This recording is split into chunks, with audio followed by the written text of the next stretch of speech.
Hello friends, welcome to the exam hacker YouTube channel. दोस्तों, UP PSC 2022 के prelims special का आज हमारा 5वां दिन है। तो आज हम लोग आज के इस वीडियो में हम लोग यूनियन एंड इट्स टेरिटरी पे एमसीक्यूज़ यहाँ पे डिस्कस करने वाले हैं और 5 हमारी मल्टीपल चॉइस को आज हम लोग इस टॉपिक पे डिस्कस करेंगे। और रेस्ट जो हमारी एमसीक्यूज़ हैं वो आपको कमेंट सेक्शन में लिंक में प्रोवाइड कर दिए जाएंगे। और ये जो रेस्ट एमसीक्यूज़ होंगे वो आपको क्विज़ के फॉर्मेट में है, ठीक है। तो वहाँ पे जाकर आप अटेम्प्ट कीजिएगा और कितना सही हुआ आप ज़रूर कमेंट कीजिएगा। तो चलो दोस्तों, आज का वीडियो हम लोग स्टार्ट करते हैं। और पहला प्रश्न है आपका, consider the statements regarding union and it's territory. इसके रिगार्डिंग स्टेटमेंट आपको दिए हैं और आपको बताना है कौन सा स्टेटमेंट हमारे ट्रू है। पहला यहाँ पे है कि यूनियन एंड इट्स टेरिटरी है वो हमारी पार्ट 1 ऑफ द कॉन्स्टिट्यूशन में मेंशन किया गया है। दूसरा यहाँ पे स्टेटमेंट दिया गया है कि यूनियन एंड इट्स टेरिटरी है वो हमारे आर्टिकल 1 to 5 में यहाँ पे डिस्क्राइब किए गए हैं। तो दोनों में से आप बताओ कौन सा सही है या कौन सा गलत है, ठीक है। तो union it's and it's territory की बात करें तो हमारी जो हमारी पार्ट 1 तो है, यहाँ पे पार्ट 1 में हमारे मेंशन किए गए हैं संविधान में, लेकिन इसके जो आर्टिकल्स हैं वो हमारी 1 to 4 है, 1 to 5 नहीं है, ठीक है। तो बी हमारा ये गलत हो जाता है। इसका मतलब हमारी 1 का ए 1 ओनली हमारा आंसर हो जाएगा, ठीक है। तो पहला का हमारा ए यहाँ पे आंसर हो जाता है। दूसरा देखते हैं, एच पर आर्टिकल 1 के according which of the following comes under the territory of India. India की जो टेरिटरी है या यूनियन ऑफ इंडिया है उसकी जो एरिया है वो आर्टिकल 1 के अकॉर्डिंग क्या है, ठीक है। तो आर्टिकल 1 के अकॉर्डिंग आप देखोगे तो हमारे एरिया मेंशन किए गए हैं कि जो यूनियन ऑफ इंडिया की जो एरिया होंगी वो पूरे स्टेट यानी जो भी स्टेट्स होंगे उसके में होंगे, यूनियन टेरिटरी भी होंगे, या फ्यूचर में जो हमारी एक्वायर्ड किए जा सकते हैं वो भी हमारी मेंशन होंगे, ठीक है। तो आर्टिकल 1 में यहाँ पे टेरिटरीज क्या क्या हैं, स्टेट्स और यूनियन टेरिटरी जो तो हैं एग्जिस्टिंग वो तो हैं ही, लेकिन टेरिटरीज दैट में B acquired by India at any time, ठीक है, वो भी हमारी मेंशन किए गए हैं। तो आर्टिकल 1 में तीनों टाइप की टेरिटरी यहाँ पे है, ठीक है। तो इसका आंसर हमारा हो जाएगा 2 का C, both A and B. आज का तीसरा प्रश्न है, which of the following articles give power to parliament to admit into the union of India और स्टेबलाइज न्यू स्टेट, ठीक है।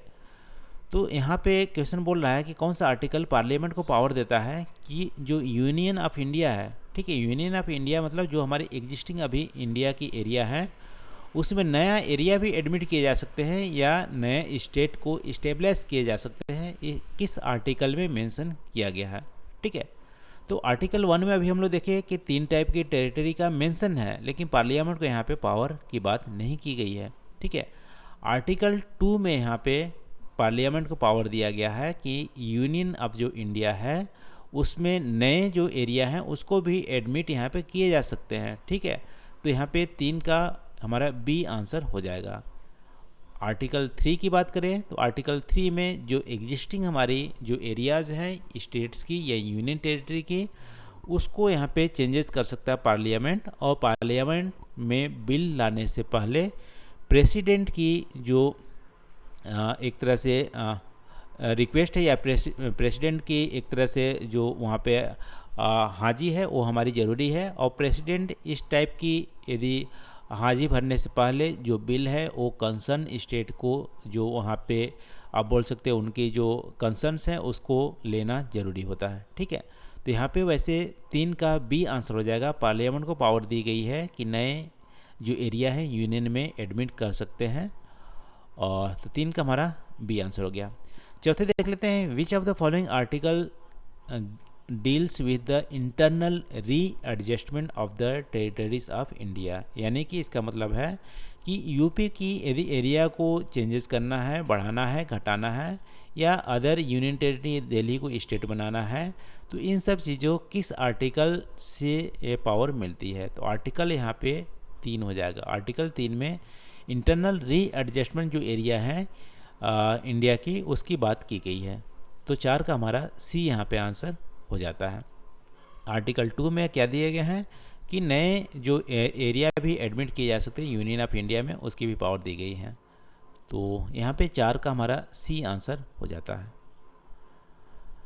5वां की बात करते हैं, Indian territory can be ceded to foreign states only through. किस आर्टिकल के थ्रू या किस आर्टिकल में पावर ये दी गई है कि इंडियन जो टेरिटरी है उसको फॉरेन स्टेट को सीट कर सकते हैं। यानी कि मान लो कल के दिन चाइना को एक एरिया देनी हो तो किस आर्टिकल के तहत पावर दिया गया है पार्लियामेंट को। तो यहाँ पे आपसे ऑप्शन दिया गया है आर्टिकल 368, 2, 3 एंड 4। आप बताओ किस आर्टिकल में पावर दी गई है। तो आर्टिकल 368 में पावर दी गई है कि यहाँ पे कॉन्स्टिट्यूशन को अमेंड करके इंडियन की जो टेरिटरी है उसको सीट किया जा सकता है। ठीक है, आर्टिकल 2, 3, 4 या 1 में नहीं दी गई है। आर्टिकल 4 में ये पावर दी गई है पार्लियामेंट को कि जो भी नए स्टेट को एडमिट करना है यूनियन ऑफ इंडिया में या स्टेट की रीऑर्गेनाइज करनी हो तो उसके लिए सिंपल मेजॉरिटी की ज़रूरत पड़ती है, ना कि कॉन्स्टिट्यूशन को अमेंड करने की ज़रूरत पड़ती है। तो आर्टिकल 4 में सिंपल मेजॉरिटी को यहाँ पे बांट दी गई है कि पार्लियामेंट सिंपल मेजॉरिटी से किसी भी स्टेट का नाम चेंज कर सकती है, एरिया चेंज कर सकती है, या यूनियन टेरिटरी को स्टेट बना सकती है, स्टेट को यूनियन टेरिटरी बना सकती है, या नए स्टेट को एडमिट करना हो तो नए यूनियन में एडमिट करना हो तो सिंपल मेजॉरिटी की ज़रूरत पड़ती है। लेकिन बात आती है सीडिंग की, यहाँ पे लूज़ करने की, तो हमारी आर्टिकल 368 में पावर दी गई है। ठीक है, तो 5 का हमारा ए यहाँ पे आंसर हो जाएगा। तो ऐसे ही दोस्तों बहुत सारे MCQs आपको इस टॉपिक पे मिलेंगे, यानी कि यूनियन एंड इट्स टेरिटरी पे।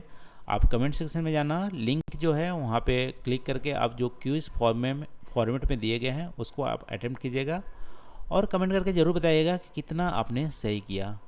तो थैंक यू फॉर वॉचिंग, मिलते हैं अगले वीडियो में नए टॉपिक के साथ। Thank you.